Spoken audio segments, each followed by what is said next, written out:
Entonces, hermanos, fíjense, hoy yo quiero compartir con ustedes una pequeña porción de la palabra que está en el libro de los Salmos 143. Y yo estoy totalmente seguro que hoy es una noche en que Dios va a traer sanidad, medicina, esperanza y liberación a tu vida. ¿Cuántos pueden decir amén? Qué bueno, porque fíjense de lo que vamos a hablar en esta noche, ya pasamos de las 7, pues es algo que ningún ser vivo está exento. Tanto aquellos que son cristianos como los que no son cristianos, en algún momento nos puede alcanzar la angustia. Y en esta noche ese es el tema. Te quiero hablar acerca de la esperanza para el alma angustiada y perseguida. Y quiero invitarte a leer este salmo, Salmo 143, donde David habla un poquito acerca de esto. Dice de la siguiente manera: Oh Jehová, oye mi oración, escucha mis ruegos, respóndeme por tu verdad, por tu justicia, y no entres en juicio con tu siervo, porque no se justificará delante de ti ningún ser humano. Porque ha perseguido el enemigo mi alma y ha postrado en tierra mi vida. Me ha hecho habitar en tinieblas como los ya muertos. Y mi espíritu se angustió dentro de mí y está desolado mi corazón. Me acordé de los días antiguos, meditaba de todas tus obras, reflexionaba en las obras de tus manos, extendí mis manos a ti y mi alma a ti como la tierra sedienta. Respóndeme pronto, oh Jehová, porque desmaya mi espíritu, y no escondas tu rostro, no venga yo a ser semejante a los que descienden a la sepultura. Hazme oír por la mañana tu misericordia, porque en ti he confiado. Hazme saber el camino por donde ande, porque a ti he elevado mi alma. Líbrame de mis enemigos, oh Jehová, en ti me refugio. Enséñame a hacer tu voluntad, porque tú eres mi Dios. Tu buen espíritu me guía a tierra de rectitud. Por tu nombre, oh Jehová, me vivificarás. Por tu justicia sacarás mi alma de angustia. Y por tu misericordia disiparás a mis enemigos y destruirás a todos los adversarios de mi alma, porque yo soy tu siervo. Gloria al que vive para siempre. Entonces, fíjense, como les decía, el título de este mensaje es básicamente Esperanza para el alma angustiada. ¿Y qué es la angustia? Pues la angustia es un estado de ánimo en que todo ser humano en algún momento se puede ver expuesto. Sea cristiano, no sea cristiano.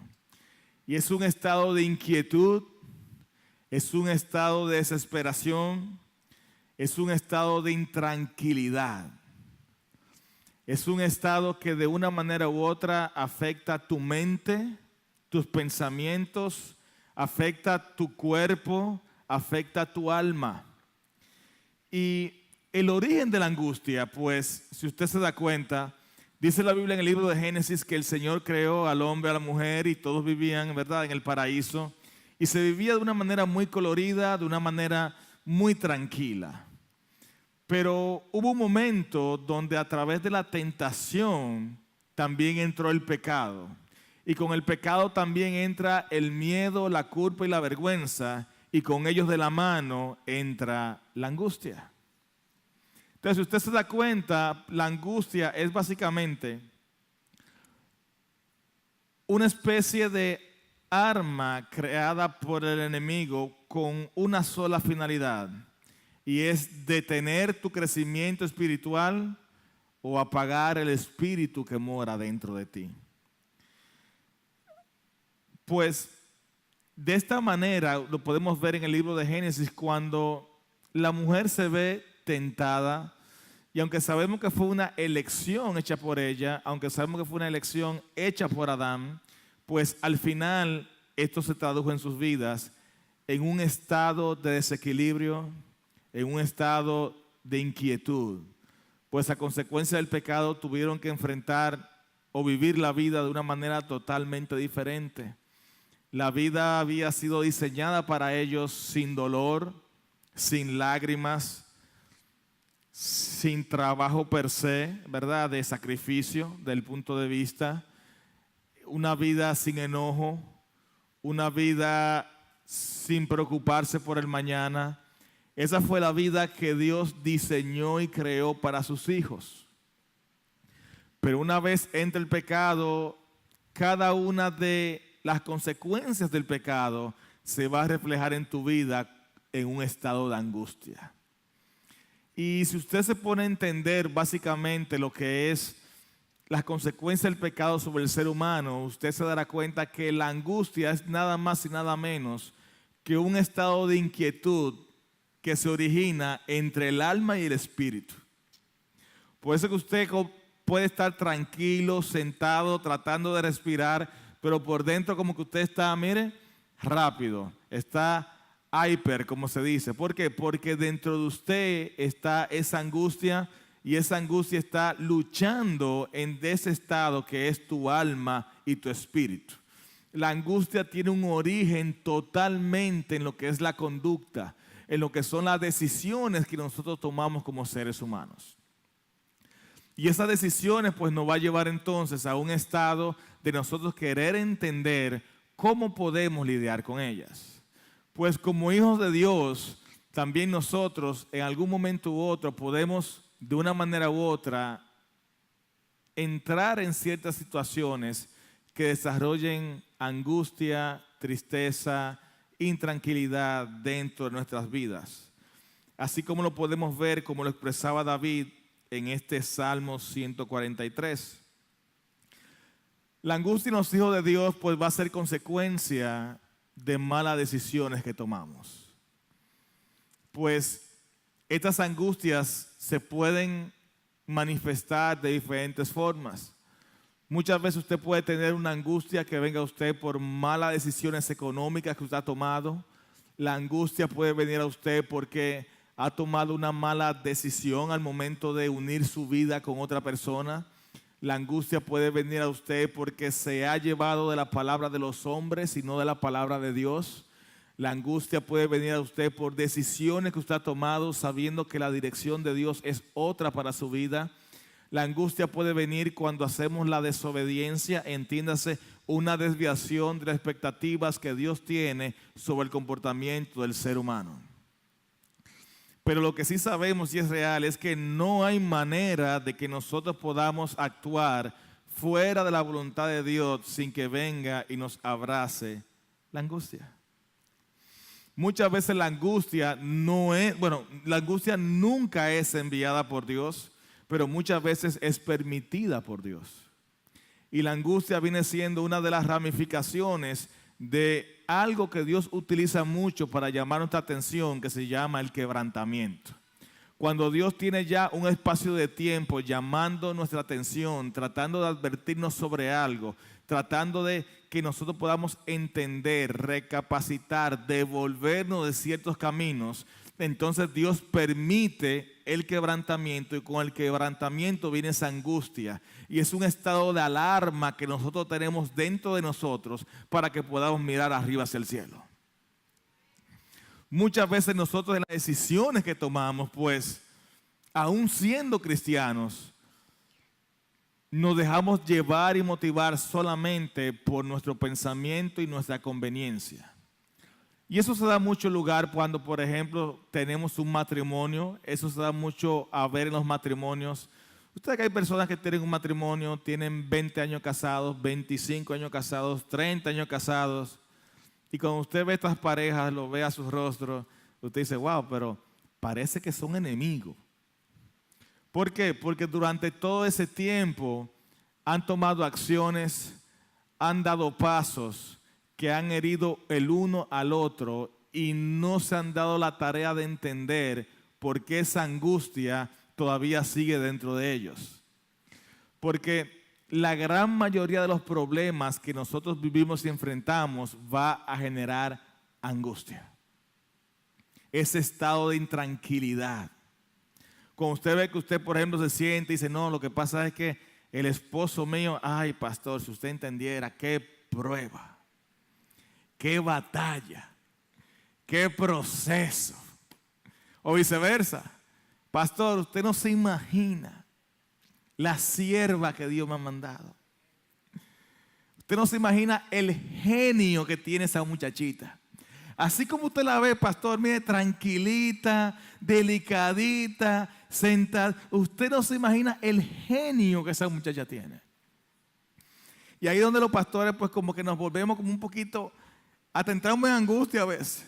Porque entonces usted tiene un grupo en la iglesia que son los que se van a casar. Ay, pastor, yo me quiero casar y que yo la amo tanto, yo quiero casarme. Entonces del otro lado está el otro grupo. Ay, pastor, mire que ya yo no la aguanto. Y uno en el medio, ahí mire, así. Gloria a Dios. Pero nosotros como cristianos, en las relaciones más cercanas que tengamos, a medida que vayamos cometiendo errores, a medida que vayamos tomando malas decisiones, a medida que vayamos separándonos de lo que es la voluntad de Dios para nuestras vidas, eso va a generar consecuencias y en esa consecuencia va a estar la angustia. Entonces, nuestro Padre Celestial no quiere que nosotros vivamos sumergidos en la angustia. ¿Por qué? Porque la angustia abraza tu alma, la angustia se enreda con tu espíritu y lo que ministra es intranquilidad. Y Jesucristo es el Rey de paz. Entonces, si Jesús es paz, donde hay angustia, ¿está Jesús? No puede estar Jesús. Entonces, Jesús lo que anhela es traer esa medicina, traer esa paz para nuestras vidas y que de nosotros pueda desaparecer toda angustia. Entonces, lo que quiero compartir contigo en esta noche es esto. ¿Cómo lidiar con la angustia? Ya sí, pastor, ya me dijo de la angustia, ya me explicó, ya me dijo de dónde viene, ya sé que soy un cabezón, yo ya, a medida que usted hablaba, el Espíritu me va diciendo, ahora sí, te pasó por eso. Y mira, dejaste esto. Eso es lo lindo del Espíritu Santo. Y te hace así, y mira, aquí. Yo quiero que tú seas libre de eso. Yo quiero que ya tú no sufras por eso. ¿Qué te pasó, quedita? Acuérdate, no es por ahí. Pero el Señor quiere que tú seas libre de toda angustia. Y esta noche, pues, vamos a hablar sobre eso. Y el rey David, pues, nos explica cómo. Nos explica algunos pasos de cómo nosotros podemos liberarnos de esa angustia. Y cómo podemos redimirnos ante los ojos de Dios. Y cómo podemos tratar de salvar nuestro escenario en aquellas malas decisiones que hemos tomado. Y yo entiendo que el paso número 1 es nosotros poder abrir nuestra mentalidad y nuestro enfoque a reconocer que tomamos malas decisiones. El usted entender como hijo de Dios que usted se ha equivocado y que usted ha tomado malas decisiones es un principio básico de humildad y sencillez. Usted ve que muchas personas cuando viene una situación, cuando viene un proceso de estrés, lo más sencillo es usted buscar la culpa en la otra persona. Lo más sencillo es, si tú hicieras esto, entonces yo no hiciera lo otro. Lo más sencillo es porque tú lo hiciste, porque tú te equivocaste, porque tú esto, porque tú lo otro, porque tú, porque él, porque aquel. Siempre vamos a estar buscando lo que es en la otra persona sus errores. Y se nos hace tan difícil nosotros poder entender cuáles son nuestras oportunidades. El Hijo de Dios sabio mira su vida primero antes de mirar la vida de los demás. Fíjense, y a mí me encanta mucho hablar de esto cuando se habla de los matrimonios, porque cuando nosotros tenemos un matrimonio que entendemos que ha sido aprobado por Dios, muchas veces nosotros caemos en el engaño de entender que todo va a ser una etapa de felicidad y que nunca van a haber diferencias. Y el matrimonio que no tenga diferencias tiene problemas. un matrimonio saludable debe de tener diferencias. Porque el simple hecho de usted poner dos personas diferentes, con educación diferente, con crianzas diferentes, con una genealogía diferentes, habitar juntos, bajo un mismo techo, hacia una misma dirección, ahí tienen que haber diferencias. Entonces, el detalle no es si existen o no las diferencias, sino qué tan diligentes somos tratando esas diferencias. Van a haber diferencias con los hijos. Van a haber diferencias en la iglesia. Vamos a tener diferencia con la manera de pensar y la visión de nuestro pastor muchas veces. Vamos a tener diferencia con la manera de pensar y de ver de nuestros hermanos. Pero entonces el tema no se trata de cómo lo critico. El tema no se trata de cómo lo hago cambiar a ellos. El tema se trata muchas veces de cómo nosotros podemos entender dentro de nosotros qué hay que cambiar en nosotros. Mire, cuando usted ve que usted se esfuerza mucho para alcanzar algo y no lo puede alcanzar, le doy una recomendación. Ahorre tiempo. Póngase de rodillas. Si usted quiere ahorrar tiempo, póngase de rodillas. Si usted quiere cambiar algo en alguien, a veces nos empeñamos en querer cambiar a alguien. ¿Le ha pasado a alguien? ¿Le ha pasado a usted? Que nos empeñamos en querer cambiar a alguien. Pastor, mire, ya yo no sé qué yo voy a hacer con ese muchacho. Pastor, mire, ya yo no sé qué yo voy a hacer con ese hombre. Ya yo no sé qué voy a hacer con esa muchacha. Pastor, yo no sé qué voy a hacer con mi esposa. Tengo años y años y años y años. Pues le digo algo. Cuando usted ve que en sus relaciones íntimas, es decir, amigos, parejas, hijos, usted tiene años tratando de cambiar algo y no ha podido, es porque lo más seguro el que tiene que cambiar es usted. Muchas veces el Señor le da el carácter y el genio a la persona que usted tiene a su lado, es para que usted sea cambiado. Muchas veces el proceso que tú entiendes, la prueba que tú entiendes que es la otra persona, es para que tu alma sea cambiada. Es para que tu alma sea arreglada. Entonces perdemos el tiempo muchas veces mirando o criticando al que está al lado, no entendiendo que el primero que tiene que ser criticado somos nosotros mismos. Mire, cuando usted aprende a criticar el espejo, usted se dará cuenta que la vida tiene pocos minutos, pocos segundos y corto es el tiempo. Cuando aprendemos a criticar con objetividad al que está en el espejo. Por eso Jesús decía de que antes de mirar la paja que tiene nuestro hermano, miremos la viga, el bosque que hay dentro de nosotros. Entonces, ¿por qué yo le menciono esto? Porque donde hay diferencias que no se han solucionado, donde hay un pensamiento egocéntrico, donde hay una mirada puesta en los demás y no en Cristo, eso va a generar angustias. Y podemos venir a la iglesia todos los días, podemos leer la palabra todos los días, podemos cantar los coros todos los días, y si no nos damos cuenta de aquellos comportamientos que estamos realizando, la angustia nunca va a desaparecer dentro de nosotros. Si no somos lo suficientemente humildes de reconocer nuestras faltas, nuestras debilidades y nuestras oportunidades, vamos a vivir abrazados con esa angustia. Y si usted se da cuenta, esto es lo que explica David en el Salmo 143. Pues este salmo tiene tiene 12 versículos y se divide en dos etapas justamente. El versículo 1 al 6, David lo que hace es una súplica. Y lo primero que David hace es entender su estado interior.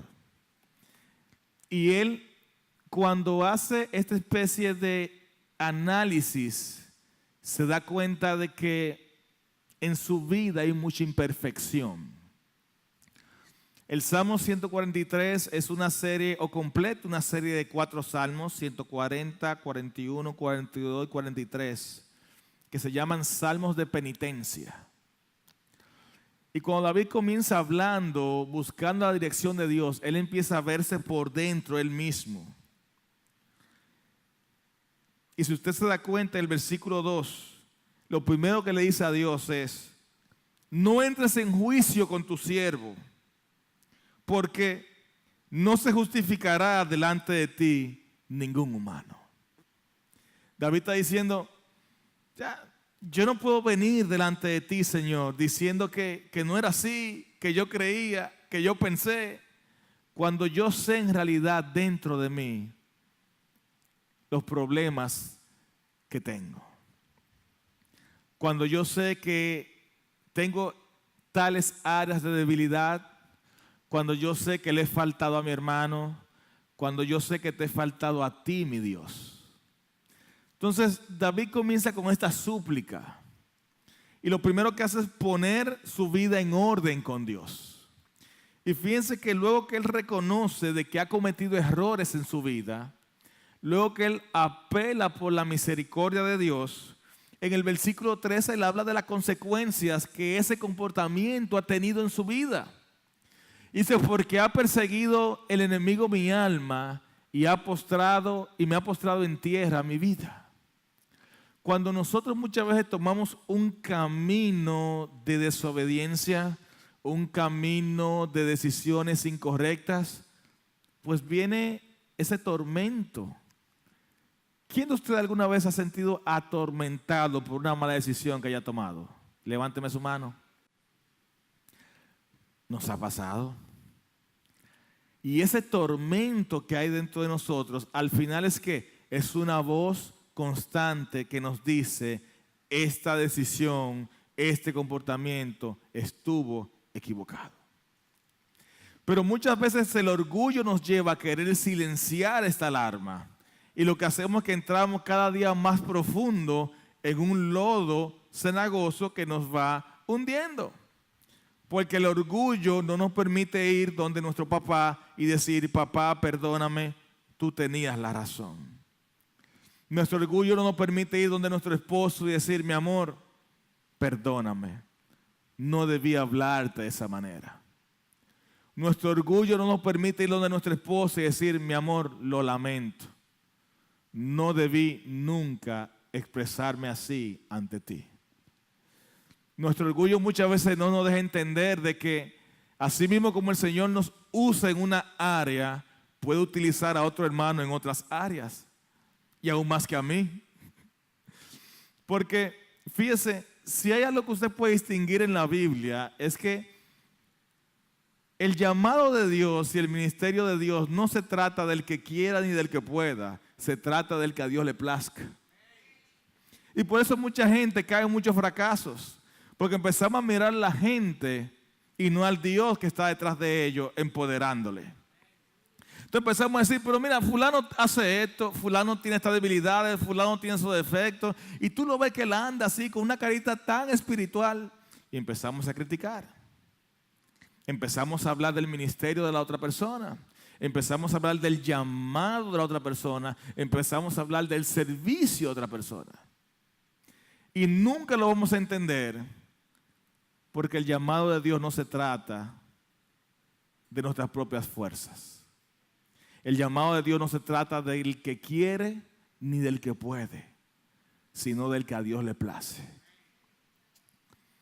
Por eso un jovencito con tantas imperfecciones pudo ser rey, pudo levantar un imperio, pudo vencer grandes ejércitos, cometió grandes errores y aún así el Señor le dice, tú eres un joven con el corazón conforme a mi voluntad. Porque se trata del que Dios le place. ¿Y cómo Dios toma esas decisiones? Porque cuando el día que fueron a ungir ese jovencito, el profeta, el hombre que hablaba con Dios, empezó a buscar otros jovencitos. Y él veía en otros jovencitos que eran grandes, vigorosos, fuertes. Ese profeta veía el querer y el hacer. Pero Dios veía lo que hay en el corazón. Entonces, mientras nosotros vemos el querer y el hacer, Dios está pesando tu corazón y mi corazón. Entonces, hasta que nosotros no dejamos a un lado lo que son esa clase de comportamientos, esa clase de decisiones, esa clase de pasos, mientras seguimos con una mentalidad egocéntrica, la angustia va a vivir en nuestras vidas. Aunque seamos hijos de Dios. Y esas diferencias ocurren muchas veces hasta en el mismo hogar. Muchas veces trabajan las dos parejas y hay diferencias porque yo gano 5 pesos más que tú. Y como yo gano 10 pesos más, yo tomo las decisiones. Y como yo hago esto, yo tomo. Y ese yo tiene que morir. Mientras el yo no muere, Cristo no nace. Porque por esto dice la palabra, con Cristo hay que estar juntamente crucificado. Y ya no vivo. Diga conmigo, me morí. Vive Cristo en mí. Entonces, luego que David reconoce toda su falta, cuando David se mira dentro de sí y ve las grandes clases de errores que había en su vida, las consecuencias que estos errores trajeron a su vida, cuando él se vio sepultado en sus propias lágrimas, ahogándose en sus propias lágrimas, muchas veces solo, desamparado, angustiado. Entonces él mira al cielo. Pero lo que más me llama la atención del Salmo 143 es lo que Dios le dice a David en el versículo, lo que David le dice a Dios en el versículo 10. Y aquí es donde quiero hacer enfoque en este mensaje, porque si hay alguna angustia en tu vida, en esta noche, si tú oyes la voz de Dios y pones por obra lo que Él te quiere decir, vas a recibir liberación. Porque hay una esperanza para el alma angustiada. David le dice, enséñame a hacer tu voluntad. David se dio cuenta que su vida estaba hecha un desastre porque había tomado muchas decisiones por él mismo y sin la voluntad de Dios. Y le dice, enséñame a hacer tu voluntad porque tú eres mi Dios. Tu buen espíritu me guíe a tierra de rectitud. Y si desglosamos este versículo, este solo versículo, usted verá que lo primero que David dice, luego que reconoce todo, es enséñame. Y David dice enséñame porque David reconoce de que el pecado, de que las malas decisiones que habían en él, le habían hecho olvidar lo que era la dirección de Dios en su vida. Porque el pecado y las malas decisiones son como una neblina en la vida de los hijos de Dios. Cuando David dice enséñame, David también da a entender lo que es su humildad. Está diciendo, yo no sé, yo no puedo, soy impotente. Dios mío, enséñame. El Salmo 138, versículo 6, David dijo de la siguiente manera, porque Jehová es excelso y atiende al humilde. Cuando David dice, Dios mío, enséñame, Dios ve que él se humilla, entonces llama la atención de Dios. David va donde quién, donde Dios y le dice, enséñame. Santiago 1:5 dice de que el Señor es aquel que tiene toda la sabiduría. Y si a alguno de nosotros nos hace falta sabiduría, que se la pidamos y Él con mucho gusto nos la va a otorgar. Tercero, cuando David dice, Señor, enséñame, está haciendo un acto de fe y está haciendo un acto de adoración, diciendo: tú eres Dios, tú eres el que todo lo sabe, tú eres el que todo lo puede. Mi vida y mis tiempos están en tus manos, reivindica mis malos caminos. Y luego en este Salmo 143 dice: enséñame, pero fíjense lo que dice luego, dice hacer. ¿Por qué hacer? Porque oír y querer no es lo mismo. A veces queremos, pero no lo hacemos. A veces no sabemos la palabra, pero no la aplicamos. Enséñame a hacer. El libro de Santiago 1:22 dice lo siguiente: que aquel que oye solamente y no hace, se engaña a sí mismo. Pero sed hacedores de la palabra y no solamente oidores. Porque si somos solamente oidores, lo que hacemos es engañarnos nosotros mismos. Entonces David se había dado cuenta que había muchas cosas en su vida que él había dejado de hacer. Había muchas expectativas de Dios en su vida que él no le estaba haciendo. Y cuando David reconoce su estado, dice: Padre, enséñame a hacer.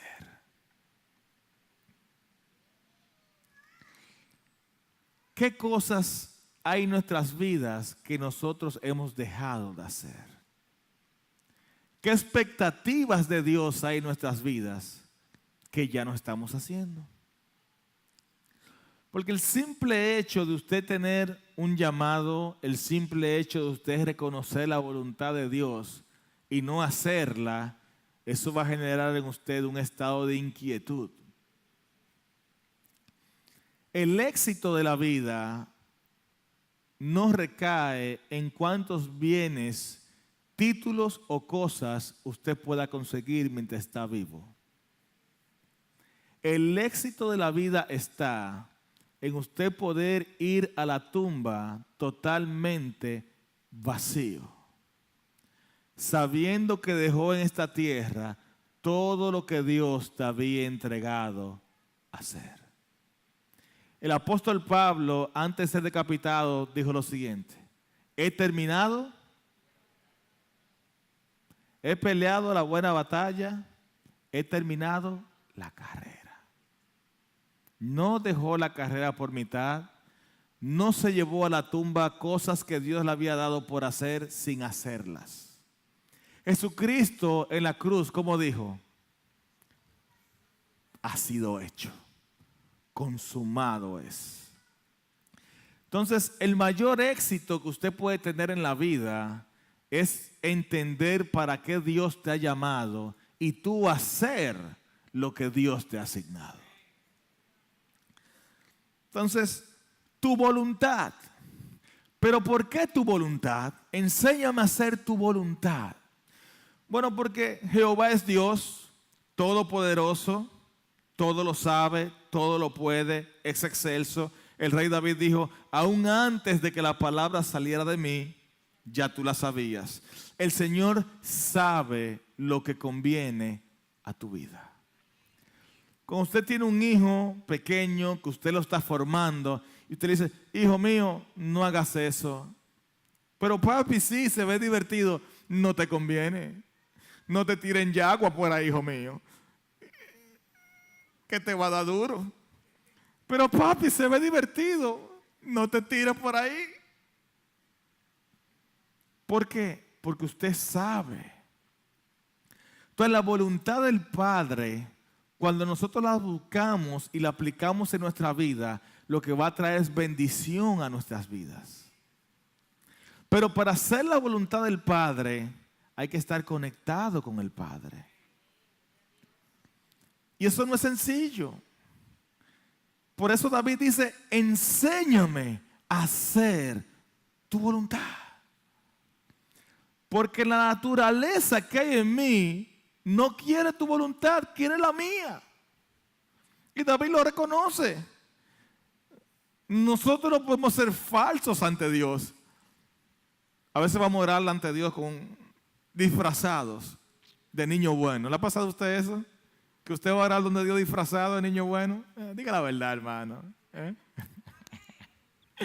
Disfrazado de niño bueno, usted sabiendo lo mal que se ha portado. Vaya donde su padre con su problema y dígale: Señor, enséñame a hacer tu voluntad. Sé honesto con Dios. ¿Usted sabe por qué? Porque Él sabe el problema que hay dentro de usted. Él sabe lo que hay que arreglar. Él sabe qué es lo que tú anhelas y deseas que está lejos de su voluntad. Y Él sabe el daño que te va a hacer ese camino. Entonces cuando decimos: Señor, enséñame a hacer tu voluntad, nuestra vida va a cambiar y la angustia va a desaparecer. Pero para eso hay que buscar a Dios, hay que santificarse. Y cuando nos santificamos, cuando anhelamos santificarnos, exaltamos el nombre de Dios. Y cuando exaltamos el nombre de Dios porque nos santificamos, entonces el reino de Dios se establece en nuestras vidas. Y entonces podemos entender y hacer la voluntad de Dios. Se lo explico de la siguiente manera. A ver, Padre nuestro que estás en los cielos, santificado sea tu nombre. Venga tu reino. Y una vez nos santificamos, exaltamos el nombre de Dios, viene el reino. Entonces decimos: hágase tu voluntad en los cielos. ¿Cómo dónde más? Oh, pero a veces pensamos que es la tierra como el camino, el concreto. El concreto, la tierra, el suelo. En la tierra, en mi vida, en lo que habitamos en la tierra, hágase tu voluntad. Y esto es lo que dice: Señor, enséñame a hacer tu voluntad, porque tú eres mi Dios. Y David reconocía que Dios era su Dios y que su vida dependía de Él. Él sabía que sus oraciones solamente tienen que ir elevadas a Dios. ¿A quién le llevas tú tu oración? 1 Timoteo capítulo 2 versículo 5 dice: solamente existe una persona que arregla las cosas entre Dios y el hombre. Solamente existe un mediador. Solamente existe una persona que va a arreglar tus errores delante de la presencia del Padre. Solamente existe una persona que va a entender por qué razón te estás equivocando y te va a justificar ante el Padre. Y ese se llama Jesucristo. Entonces, si queremos que la voluntad de Dios se haga en nuestras vidas, tenemos que reconocer que Él es nuestro Dios y llevar nuestras oraciones a nuestro Dios. Y por último, en Él debemos estar confiados, esperar en Dios. Salmo 62, versículo 1 y 2 dice lo siguiente. Me encanta. El mismo David dice: en Dios solamente está callada mi alma. ¿Y de quién viene mi salvación? De Él viene mi salvación. Versículo 2. Él solamente es mi roca y mi salvación, es mi refugio, no resbalaré mucho. Salmo 143:10. Enséñame a hacer tu voluntad, porque tú eres mi Dios. Tu buen espíritu me guíe. ¿Usted sabe por qué? Porque en este cuerpo carnal vamos a tener batallas constantes.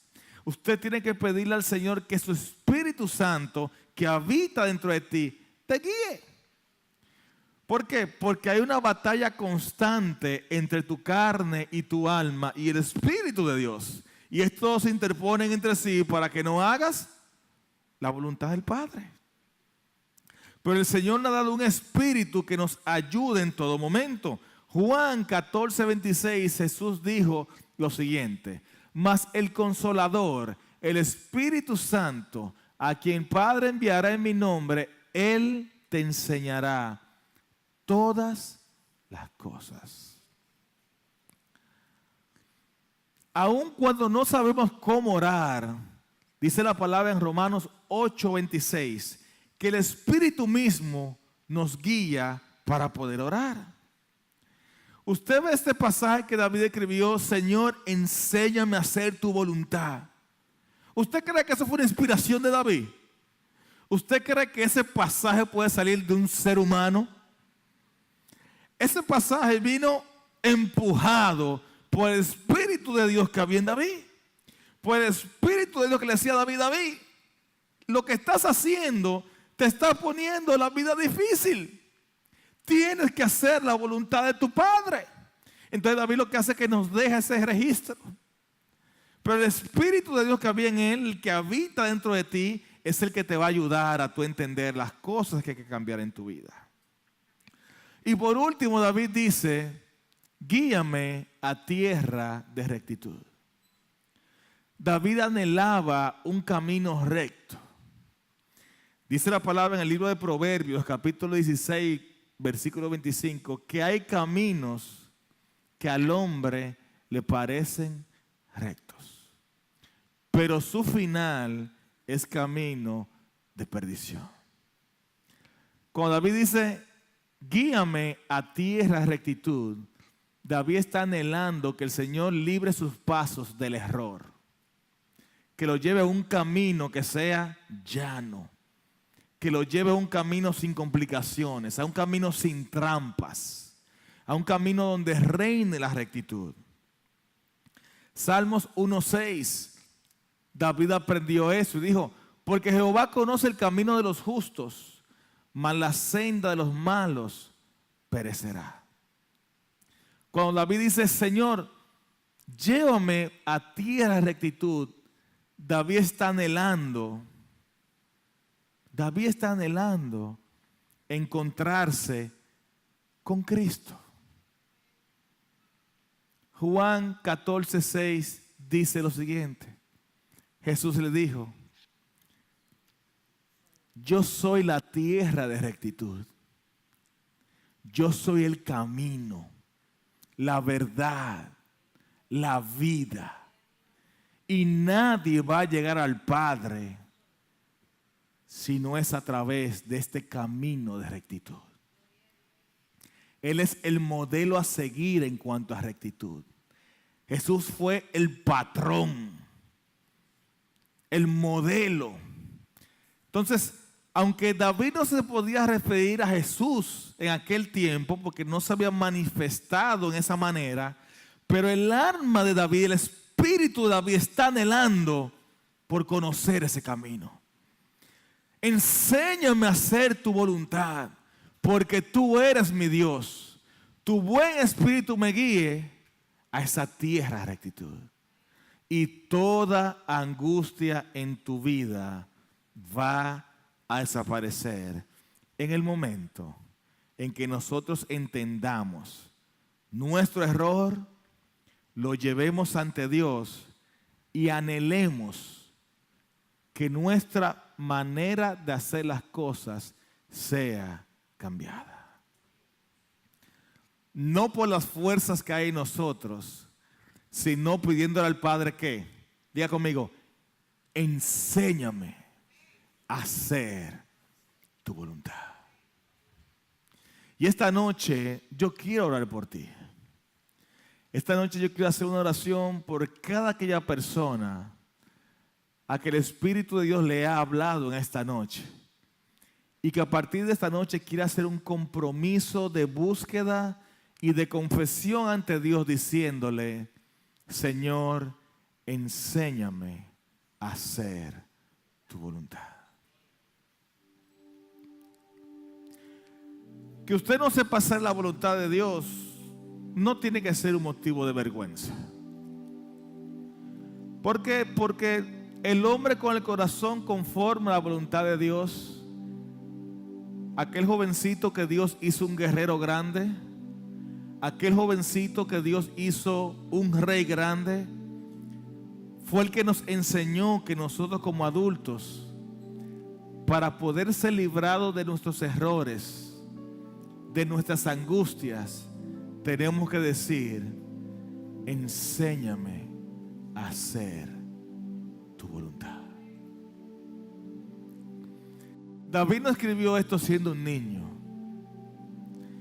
David escribió esto siendo grande. Pastor, ¿y cómo usted sabe que David escribió esto siendo grande y no siendo un niño? Porque estas son las palabras de una alma y de un espíritu procesados por la vida. Un niño de 7 años no te va a decir eso. Un niño de 13 años no te va a decir eso. Te está hablando un hombre que ha andado, que ha caminado y se ha sentado y ha reflexionado y ha podido decir: me he equivocado. Ha podido decir: he tomado decisiones que son las que me están hundiendo. Esto no se trata de que si soy cristiano o no, de qué va a pensar la gente o no. Esto se trata de reconocer que hay cosas dentro de nosotros que todavía necesitan de Dios. Esto se trata de nosotros menguar para que Él crezca. Y esto es lo que David está diciendo. Yo tomé un vistazo a mi vida y me di cuenta que lo único que hice fue equivocarme. Y yo mismo traje un ancla a mi vida y es lo que está haciendo que mi vida se hunda. Y muchas veces, como el rey David, estamos sentados en el trono, estamos ejerciendo el ministerio, estamos ejerciendo el llamado, estamos sirviendo en la iglesia, pero nuestra vida se está hundiendo. Porque el orgullo muchas veces no nos deja decir: Señor, no entres en juicio con tu siervo. ¿Quién se justificará delante de ti? En otras palabras, Señor, tú lo sabes todo. Tú conoces mis errores. Tú conoces mis equivocaciones. No entres en conflicto conmigo. David dice: Señor, antes que nada, yo apelo a tus misericordias. Apele a las misericordias del Señor. Él le dice: acerquémonos confiadamente al trono de la gracia para que hallemos el oportuno socorro.